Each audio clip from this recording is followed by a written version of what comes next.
Titletown Talk with Ray Mouser. Titletown Talk with Ray Mouser. Titletown Talk with Ray Mouser. Titletown Talk with Ray Mouser.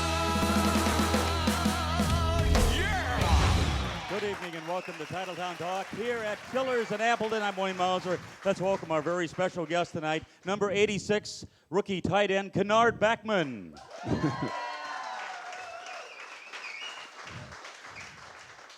And how about the Packers, Kennard? Last night, snapping a three-game losing streak against Seattle, winning 27-17 at Lambeau. Man, it was quite the experience, just to say the least. That was my first home game at Lambeau Field. You kind of hear about Lambeau and watching it on TV, but just being there and in a big game like that, I mean, it was unbelievable just going out there. The Packers won the toss. A lot of times they'll elect to take the second half kickoff, but instead this time they chose to take the opening kickoff. I think probably wanting to make a statement. Yeah, definitely wanted to make a statement. Also, Seattle has a tradition of deferring their kick as well and giving us the ball. So we kind of wanted the ball, and I mean when you have Aaron back there, I mean. It's good to get him the ball early. It hasn't taken that long to get that, right? Aaron is just one heck of a quarterback, isn't he? Oh, yeah.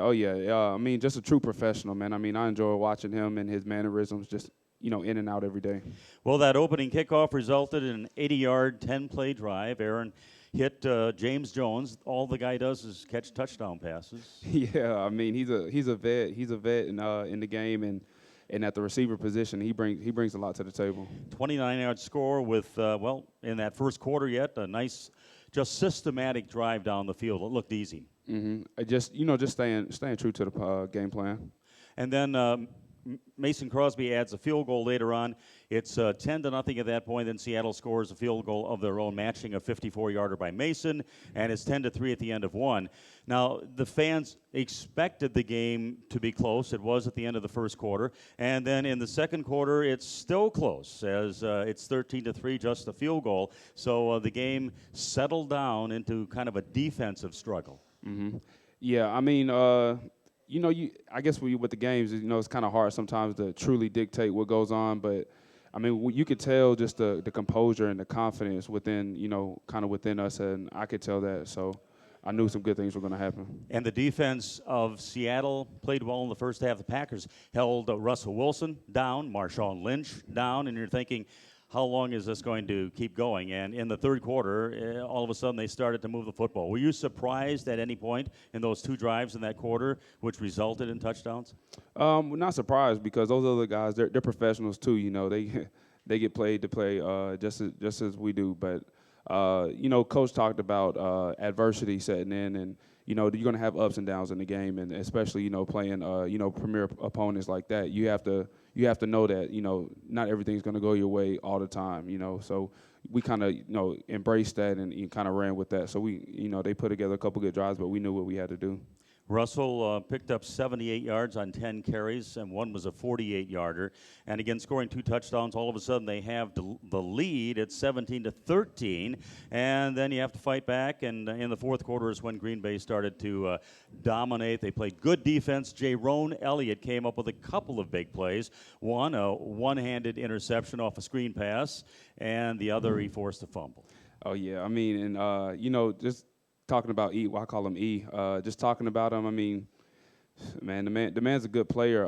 We trained at the same facility in Cincinnati, so I got to know him well there. And I mean, as far as a football player, being here, I mean, he's a good leader too. Younger guy, but I definitely see a lot of traits in him. And then Aaron Rodgers taking over. He throws a late touchdown pass, and then, of course, a field goal, and Mason had 4 for the night. They had their chances, though, and I still thought near the end, until that second turnover, even with a minute left, we know what happened in the playoff game this past January. You're thinking there's still an opportunity there for them to come back. Yeah, I mean, the defense, they rallied together and stepped up, and, I mean, ultimately that's what you needed in a game like that. Just needed somebody to make a big play. And, we made it. Aaron on the night, 25 of 33, 249, a couple of touchdowns. He was sacked twice for 15 yards. Great quarterback rating. And then the Packers had a couple of injuries. Eddie Lacy just carried the ball 3 times before leaving in the first quarter. He's got an ankle injury. Don't know for sure how serious that's going to be. Sometimes it takes a while to come back, though. Mm-hmm. Yeah, I mean, Eddie's fine. I mean, I've seen him. He's doing all right. And then, of course, coming in, John Starks does a very adequate job, 95 yards. I know he had the one fumble, but I think he did what the Packers wanted him to do. Oh, yeah, especially another, like I said, another vet. You know, he's played in the Super Bowl, so he brings a lot to the table. And the receivers, Randall Cobb, huge night for him, 8 catches, 116. And in the fourth quarter, when the Packers came back, it was a very quick formation, a quick outlet pass. Randall featured a lot of times, and all of a sudden they were backing Seattle up and, took back the game. Oh, yeah, definitely just pressing the tempo. You know, that's something, Coach always tries to make sure that we press the tempo. And, when you have Aaron back there, he's doing his job. And, we're able to get successful drives and get them in a hurry. Devontae Adams dinged up a bit, then he came back. He had 4 catches on the night. Ty Montgomery had 4 catches for 37, getting his opportunity. Oh, yeah, and it's real nice to see, especially Ty. I get to hang out with him a lot, just being a rookie and going through, different meetings and just coming in together. And it was good to see him get out there and, kind of get to do his thing a little bit. And a fellow tight end, Richard Rogers, 3 catches, one of those for a touchdown. He had a nice game. Oh, yeah, and Richard, I can tell just from the little bit of time that I've been here, he has a real bright future, and I learned a lot from him, just from being in meeting rooms and just being with him and interacting with him. And James Jones, just the 1 catch, but it was a 29-yarder. Almost had 2. He said his butt was a little bit too heavy late in the second quarter. Yeah, it was a point. It was four touchdowns in 6 quarters going into last game. So he's a touchdown machine. And I thought initially he had it, but he just touched down. Oh, yeah. And they checked it over, and you have to do that in the last couple of minutes anyway. Oh, yeah. It was, either I got bad, I have bad eyesight or something, but from where I was standing, it looked good. It looked good to me. And to most of the 78,000 people in the stands, it looked good until they came away with that decision to reverse it. That last drive before the first half, they only came up with 3 points, but Aaron, on a 3rd down, I think it was, he heaved it downfield, got that big 55-yard penalty, and that kept everything going. Yeah, that was huge, and that was purely that wasn't luck or anything. That's something that we practice, that we go over, and situational practices where they jump off sides or any pre-snap penalty. We're gonna definitely try to get the ball down the field.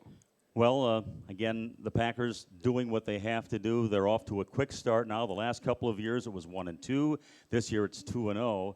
So everybody's got to be feeling pretty good about that. Oh yeah, winning is it's one of those like irreplaceable feelings, and just trying to get yourself going early. That's one of our goals, getting ourselves going early in the season and kind of letting that tumble down into the rest of the season. Of course, the Seahawks didn't have everybody in the defensive backfield, but they had Richard Sherman, and he really wasn't thrown at much, but he did give up that touchdown to James Jones. He was in the slot a lot. Mm-hmm. Was that kind of a different look for him? Yeah, that's a little bit different. Something we kind of anticipated coming into the game, him being in the slot more, and really more than more or less Richard Sherman, more of us sticking toward our game plan and less about him just kind of sticking toward our game plan. Well, Russell Wilson, again, a pretty good game, 19 of 30, 206 yards. He was sacked twice. Mike Daniels played excellent defense last night, and Julius Peppers, those 2 players with the sacks. Oh, yeah, and I got to talk to Mike a little bit after the game. Just the amount of passion and just the mannerisms, of Mike and Julius Peppers just in the locker room and being on the field and, being on the same side of the ball is pretty remarkable. We've got a lot to talk about tonight when we come back in our second segment.